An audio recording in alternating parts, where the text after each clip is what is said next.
So Sheldon O'Neill, St. John's Charcuterie is the business, I guess, is what it's called now. Total accident. So yeah, I just prepare custom ordered grazing boards, charcuterie boards for any type of event.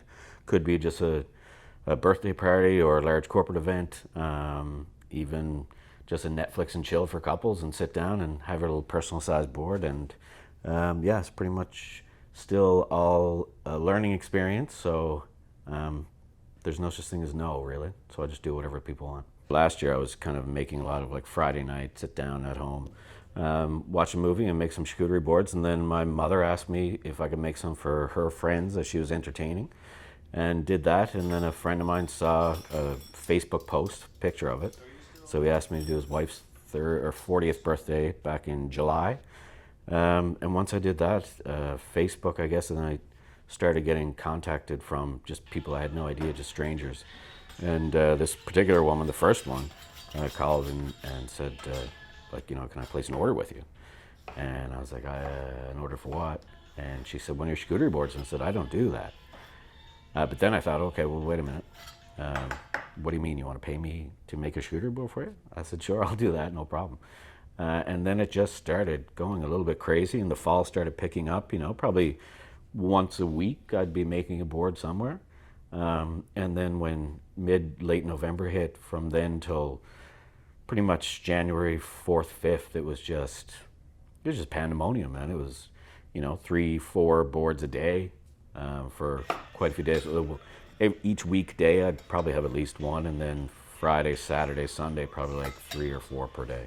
I've always had, not always had the career job, but I've been working in government for 12 years now. But I've always had a little side hustle here and there. So bartending, serving tables, doing some cocktail creations, menus, and things like that for bars and restaurants. And then I gave that up back in June, and then funny enough, a month later, this came along. So I guess that month of June was just enough time for me to start to get stir crazy and bored in the evenings and the weekends, because I didn't know how to be a normal person in the evenings and weekends if I wasn't working. So once that came along, then I just started diving into it, and I don't even know the past couple of months how that's kind of transitioned to a second full-time kind of venture or side hustle or whatever you want to call it, which is also great because it's with my career job, there's not a whole lot of creativity outlets there. So I think that's why I was so attached to first the cocktailing and then now this, as it gives me a good outlet for expressing that creative side. So it's not work, it's kind of hanging out. And I do a lot of stuff at home, so I'll just have the TV on or play some music or whatnot and just, start prepping things up. So it's really therapeutic, I find, for me, and especially then when I get to come in like this for the 2 hours, I just find that just a type of therapy for me and that outlet to express that creative side.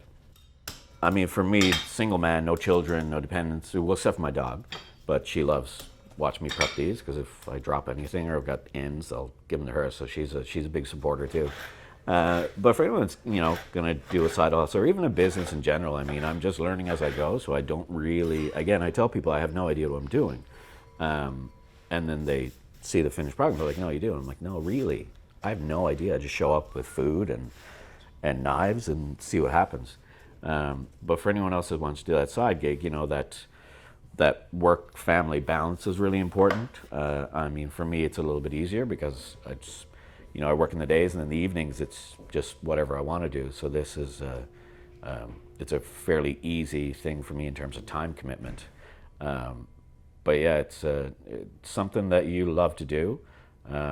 If you just kind of start doing that and getting it going, if it's something that you're apparently good at, things just kind of happen. They fall into place, which is how this has been oddly and surprisingly growing so quickly, and I just love every bit of it.